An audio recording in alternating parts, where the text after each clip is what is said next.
Akawungeezi k'eggulo ssentebe wa disitulikiti y'Ekikuube Peter Banura eyafiira mu kabenje wiiki ewedde lwe yaziikiddwa. Ono okufa baatomeregana ne takisi namba UBQ 853E ekika kya drone omugoba wa takisi n'amalamu omusubi. Kati ab'ebyokwerinda oluvannyuma lw'okubulwa omugoba wa takisi basazeewo okukwata nannyini waayo Solomon Sabiti ow'emyaka 61 ng'ono omutuuze w'ekibuga Seo Katuuke Town Council ekisangibwa mu disitulikiti y'Ekyenjojo ng'abadde akumirwa ku poliisi enkulu e Hoima. Kati ono olwaleero asimbiddwa mu maaso g'omulamuzi wa kkooti esookerwako e Hoima George Kanihira n'avunaanibwa omusango gw'obutakuuma biwandiiko bya mukozi we. Is it true you failed to keep records? Said no. And you said it is not true.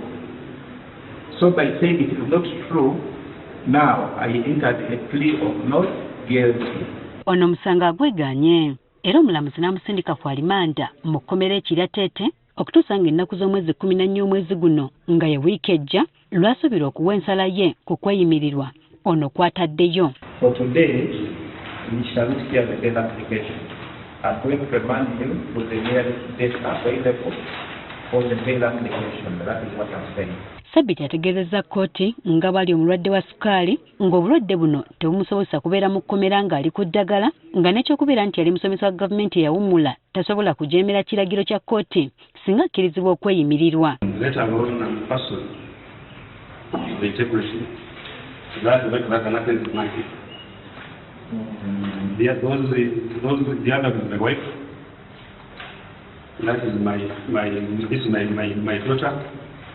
My son, biological son.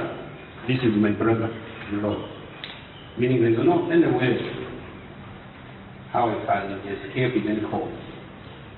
There's no way because I'm a responsible person. I'm a businessman. I was once a teacher of secondary school. I retired last year.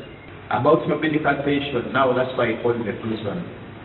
Prison, about his medical attention, I'm directing the prison authority to offer him all the medical assistance. Julius Hakiza, omwogezi wa poliisi mu kitundu kya Albertine, annyonnyodde lwaki ono basazeewo okumuggulako omusango guno. Remember how this incident happened, and for him we came and he told us the person who was driving took off. Remember when the accident happened, the driver took off. So the owner came to police, and now we tasked him to look for the driver, whom he has not produced. Ono agamba nti Sabiti ekyamukwasizza kwe kutegeeza nga bw'atamanyi ddereeva we abadde avuga emmotoka ye we yakolera akabenje. So as we are still looking for the driver, of course, we appeal to the members of the public to always maintain accurate records of their employees to ensure accountability.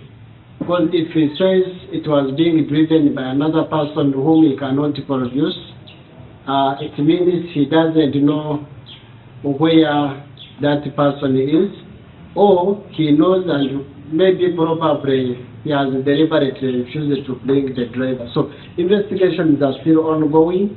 We shall keep you updated. Akabenje kano kaliwo ku lw'omukaga lwa Sabiti ewedde ku kyalo Butyamba Seo mu Town Council y'Ekikuube.